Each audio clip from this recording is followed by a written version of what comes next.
Увс аймагт 7 дугаар сард болсон онцлог үйл явдлууд. Увс аймаг байгуулагдсны 94 жилийн ой үндэсний их баяр наадам боллоо. Толгор төрийн 2228, их Монгол улс байгуулагдсны 813, ардын хувьсгалын 98, Увс аймаг байгуулагдсны 94 жилийн ой үндэсний их баяр наадам өргөн дэлгэр боллоо.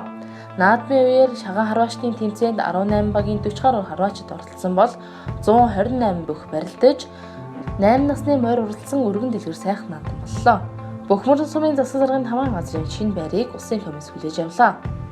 Увс аймгийн Бөхмөрөн сумын засаг даргын хамаан газрын байрыг улсын төсвийн хөрөнгө оруулалт 1 тэрбум 150 сая төгрөгийн хөрөнгөөр Ман оюун ус компани барьж ашиглалтанд оруулсныг 7 дугаар сарын 6-ны өдөр улсын комисс хүлээж авлаа. Тус барилгын ногоон байгууламж, хашаа, цэцгийн мандал, усан ориглоор 4 машины гараж, сарвч зэрэг гадна төвчлөлтөөрөө баруун бүстэй жишг болох үс барилга болсон байна.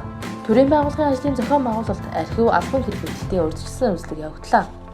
Архив ерөнхий газраас 4 жил тутамд архив албан хэрэг хөтөлбөрт ажлын зохион байгуулалтын улсын үзлэгийг орон даяар зохион байгуулдаг. Тус ажлын хэсэг аймгийн засаг даргын хамаан газар, байгаль орчин аял жуулчлалын газар, мэргэжлийн хяналтын газар, хөлбөмбөр халамжуулалтын газар статистикийн хэлтэст ажиллаж, байгууллагын ажлын зохион байгуулалтад танилцсан архив албан хэрэг хөтөлбөрийн үйл ажиллагаанд стандарт мөрдөж байгаа байдалд үнэлэлт хийж зөвлөмж өгч ажиллалаа. Тогтвортой хөгжил залуучуудын оролцоо зөвлөх үйлсэл зохион байгуулагдлаа. Увс аймгийн засаг даргын хамаан газар, гэр бүл хүүхэд залуучуудын хөгжлийн газар хамтран аймаг орон нутгийн хөгжлийн бодлого төлөвлөлтөнд залуучуудын саналыг авах, тэдний өмнө тулгамдж байгаа асуудлыг сонсох, ярилцах, шийдвэр гаргагчдад хүргэх зорилго бүхий тогтвортой хөгжил залуучуудын оролцоо зөвлөлт хуулзалтыг зохион байгууллаа. Монгол Улсын маршал Юмжаагийн Цэдэн Балагсны тухай өгүүлэх түүхэн баримтат киноны зураг авалт Увс аймагт хийгдлээ. Монгол Улсын маршал, улсын баатар, хөлбөмбөрийн баатар Юмжаагийн Цэдэн Балын тухай өгүүлэх баримтат түүх мартахгүй уран сайхны киног Хүмүүн филийн уран бүтээлийн нэгдэл бүтээж байгаа билээ. Зураг авалт түүний төрсөн нутаг Давс цумаас эхэлж Хүмүүн филийн уран бүтээлийн нэгдлийн уран бүтээлчид болон Увс аймгийн засаг даргын хамаан газрын ажлын хэсэг, ойрт хөгжим драмын театрын жүжигчид, инженер техникийн ажилчдаас бүрдсэн 200 гаруй хүний бүрэлдэхүүнтэй баг ажиллалаа. Сонсгол хэл ярианы бэрхшээлт иргэд аймгийн удирдлагуудтай уулзлаа. Увс аймагт 2018 оны байдлаар 4556 хөгжлийн бэрхшээлт иргэн амьдарч байгаагаас сонсголын бэрхшээлт иргэд 286, нийт хөгжлийн бэрхшээлт иргэдийн 10.2%-ийг эзэлж байна. Сонсгол хэл ярианы бэрхшээлт иргэд аймгийн удирдлагуудтай уулзаж тулгамдж байгаа асуудлаа ярилцлаа. Увс аймгийн баруун түрүүн сум төрийн дээд шагнал хөлбөмбөрийн гавьяаны улаан тугийн одонгоор шагнагдлаа.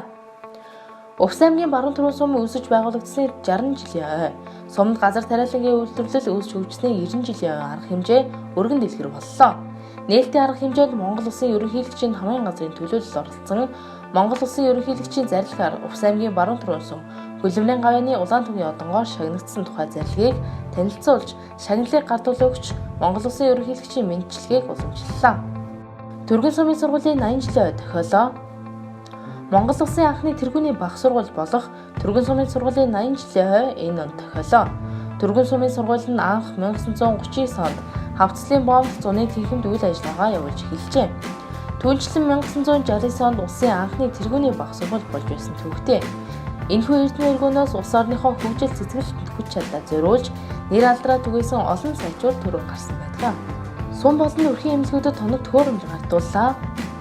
Монгол Улсын засгийн газар, эрүүл мэндийн яам болон Дэлхийн банкны санхүүжилтээр цахим эрүүл мэндийн төсөл Увс Хөвсгөл аймагт хэрэгжиж байна. Төслийн хүрээнд Увс аймгийн 19 сум өрхийн эмнэлгүүдэд компьютер, принтер, тог баригч, хурууны хээ уншигч зэрэг тоног төхөөрөмжүүдийг улсын хурлын гишүүн төсвийн байнгын хорооны дарга чойжилсран гардуулан өглөө. Хурд хамтлаг Увс аймагт ирлээ. Монгол Улсын ерөнхий сайдын ивэл дор хэрэгжиж буй иргэдийг соён гэгэрүүлэх, түүний дотор залуучуудад зөв ухамсар, хүмүүжлийг төлөвшүүлэх зорилготой хурд хамтлагийн санаачилсан соён гэгэрлийн хайртай аян 7 дугаар сарын 27-наас 28-ны өдрүүдэд Увс аймагт хэрэгжлээ. Тус төслийн хүрээнд уянгалан хэрсүү хүүхэд, урмаар тэтгэхийн миний сайхан орн, аялал жуулчлалын контент, музей болон нутгийн авьяасны зураг авалт хийгдэж, мөн 15-аас дээш насны хүүгүүд болон эцэг эхчүүдтэй хийх уулзалтаар үргэлжилж, эх орны хиймэр хурд хамтлагийн шоу зэнгүүнээр өндөрлөлөө. Дэглээ цагаан нисэх буудлын явуулах замын өргөтгөлийн ажлыг байнгын ашиглалтанд хүлээж авлаа. Улсын төсвийн 500 сая төгрөгийн хөрөнгө оруулалтаар Увс Азад компаниг гүйцэтгэсэн дэглээ цагаан нисэх онгоцны буудлын явуулах замын өргөтгөлийн ажилд улсын комисс ажиллан байнгын ашиглалтанд хүлээж авлаа. Явуулах замын өргөтгөл хийгдснээр уг нисэх онгоцны буудлын хүчин чадал илүү сайжирч дунд оврын агаарын хөлөг, тэрэлтэй хөлгүүртэй агаарын хөлөг хүлээн авах боломжтой болж байна. Увс аймгийн Ахмад багш нарын холбооны 10 жилийн тохиолоо ойн арга хэмжээг дэмжиж, Улсын хурлын гишүүн байгаль орчин ажилчид сайд Цэрэнбат болон аймгийн засаг Бат сайхан нар мэдлэгээ дэвшүүлж сэтгэлийн мэдээлэл өглөө. Ахмад багш нар Монгол Улсын хөлбөмбөгийн баатар маршал Умжаагийн Цэтэн балын хөшөөнд хүндэтгэл үзүүлж цэцгөрөглөө.